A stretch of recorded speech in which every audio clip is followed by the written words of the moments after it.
Well, I'm Alexander Kramer. That's Emily Heidemann. Welcome to the first Oregon Minute. This is something that is a collaboration between Oregon Community Access and The Observer, where we have an opportunity to talk about a couple stories that we think are particularly important from the last month. The first one I wanted to start, Emily, and ask you about one that originally we had planned for page 5, but after doing the interview, you said that this is definitely a centerpiece. And it's about a longtime Oregon resident that wrote a children's book, right? Yeah, so it was an interview with Lori Kai, who has been a pretty prominent figure, along with her husband Arland, in the Oregon community.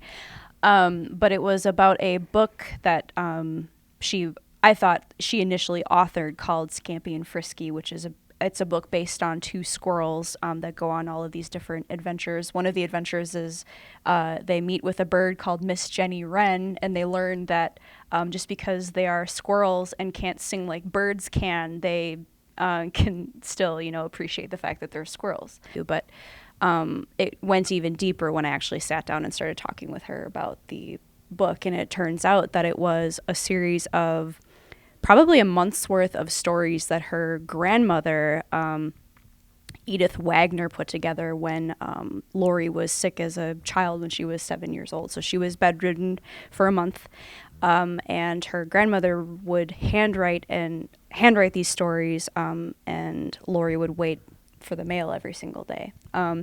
And however many years later, Lori I think she was moving out of her home, and she's cleaning out her attic, and she discovers this stack of papers that happened to be all of her grandmother's writings. And so that inspired her to first make a manuscript for her family. I think it was like that Christmas. Illustrated some things to go along with her stories. And they were based on two ceramic squirrels that resided on the shelf in Wagner's living room, named Scampy and Nutsy. But they changed it to Frisky because Wagner didn't like it for the story. So they were based on these two squirrels. And then Lori illustrated them, and however many years later, then they decided to actually publish it into a children's book through Amazon. And I just found that to be so inspiring. I messaged my editor afterward and said, "This is centerpiece."